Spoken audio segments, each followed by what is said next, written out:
You know what's wild? While over 115 million people are yelling at their TVs this Sunday, there's an entire group of people who genuinely could not care less. And I'm not talking about those pretending to be indifferent for attention. I mean folks who see all the Super Bowl hype the same way you might see, I don't know, competitive cheese rolling.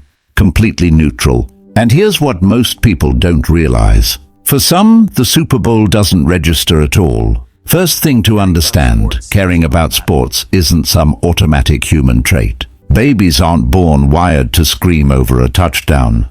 What happens when someone goes all in on the Super Bowl is actually this messy mix of tribal identity and this weird sense of knowing the players personally, even though you literally don't. Psychologists even have a term for it, basking in reflected glory. Basically, your brain rewards you with a little dopamine when your team wins, even though all you did was exist in the right zip code on the couch. For those who don't care, seeing that reaction in others is just, okay, cool, that trigger doesn't hit me. And research backs this up. Studies in the Journal of Consumer Psychology show that people have wildly different, optimal stimulation levels. Some crave high-intensity, emotionally charged experiences, while others find the same intensity overwhelming. Neither is better. They're just tuned differently. So when someone says they don't care about the Super Bowl, it's not them being contrarian. Their nervous system simply prefers lower intensity experiences. The chaos and emotional swings of a 3-hour game might feel draining instead of exciting. Here's where it gets really interesting. Humans are tribal. We survived as a species by forming groups and competing with other groups. Sports tap into that primal instinct.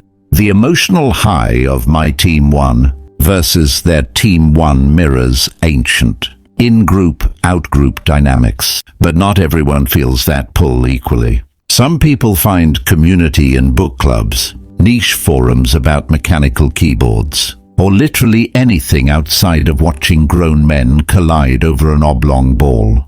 They're not rejecting connection, they just get it differently. Now consider locus of control.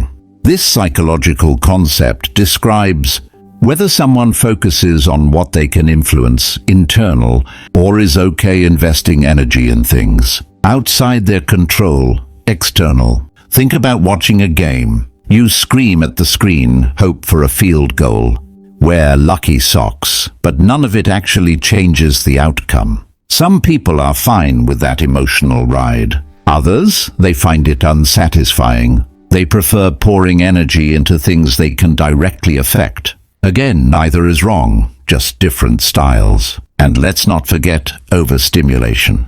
Modern life already bombards us. Notifications, deadlines, random TikToks, politics, money stress.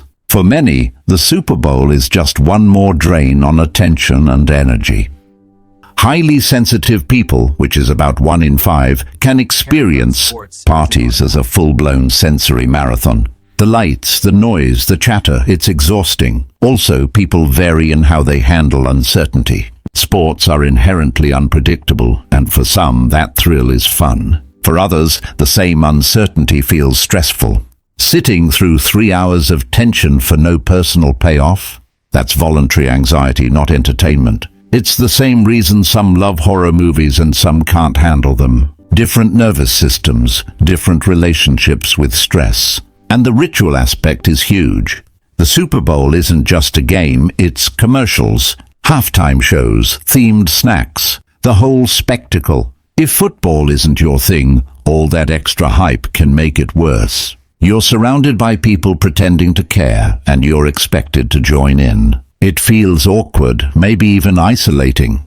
You're literally watching everyone else get hyped over something that doesn't move you. That disconnect can be lonely. Sometimes, though, there's no deep psychological reason.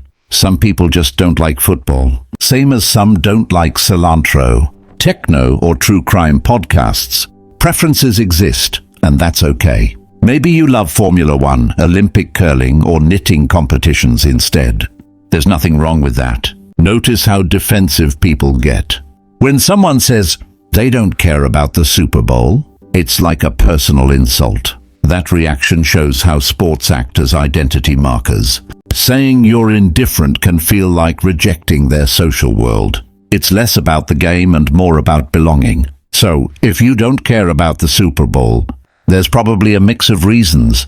Your brain prefers less intensity. You like investing energy in things you control. You're not wired for sports excitement. The spectacle drains you. Uncertainty stresses you. Or maybe you just find it boring. And that's valid. Likewise, if you live for the Super Bowl, that's valid too. Experiencing the world differently is exactly why society works. You can have 115 million people losing it over a football game, while millions more do literally anything else. And somehow it all coexists. That's it.